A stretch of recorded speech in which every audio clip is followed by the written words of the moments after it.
tower 2,000 feet above sea level, and are sheer and precipitous. Vast aprons of scree spread down their lower slopes, while their peaks consist mainly of jagged granite battlements, which would defy even the most experienced mountaineer. As a result, evening comes early in Bleaberry Beck, tending to fall over the village in a sudden wave of shadow. The nearest road of any quality is the B5289, which, while it nominally runs between the larger townships of Cockermouth and Keswick, is something of a curiosity.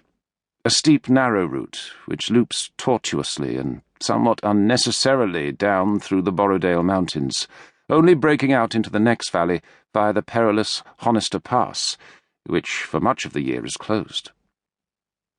To hear that the village is also wreathed in tales of witchcraft should have been no surprise to me, and at first it wasn't. But likewise it was of no major interest. I was up here from Oxford, ostensibly to have a few days fooling around with a college pal before we both commenced our third and final year. But in reality, to break something to him that had been churning my guts out for the last 6 months. "You and Francine?"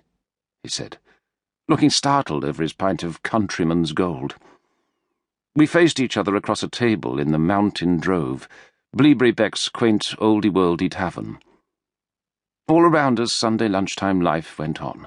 Groups of walkers guffawed over their baskets of trout and chips.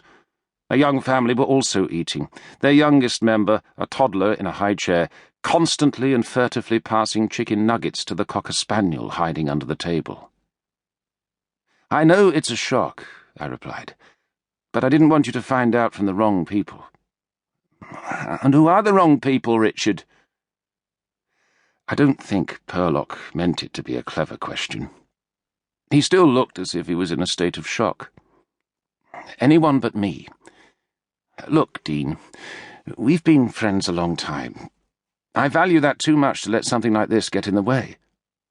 "But not so much for it to stop you jumping in bed with my girlfriend?" "It wasn't like that," I said.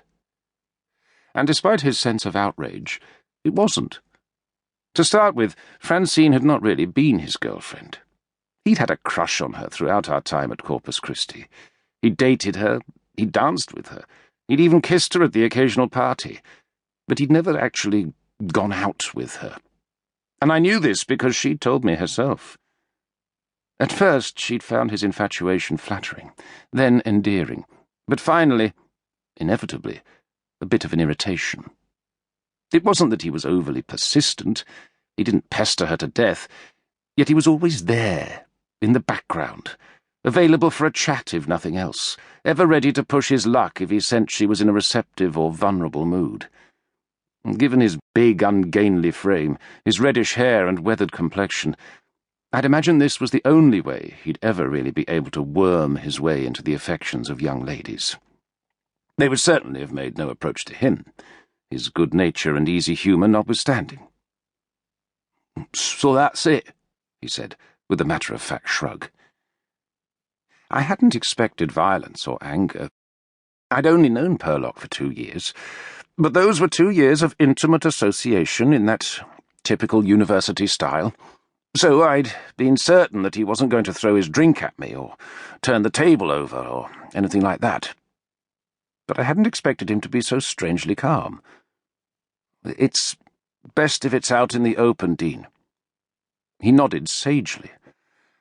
"And I suppose I ought to thank you for leaving it until the last day. I mean, you're going back this afternoon, aren't you? If you'd told me when you got here on Thursday, it would have spoiled the whole weekend, wouldn't it? Isn't it best if we're just grown up about this? How long have you been seeing her?" I tried to smile. "Seeing her is probably too strong a term." "Shagging her, then." "Come on, Dean." All right. He made a placating gesture. "I appreciate your candour, Rich. I honestly do." An awkward silence followed.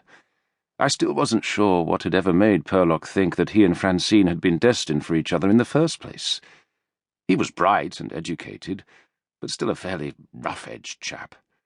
His father was a forestry worker, and though the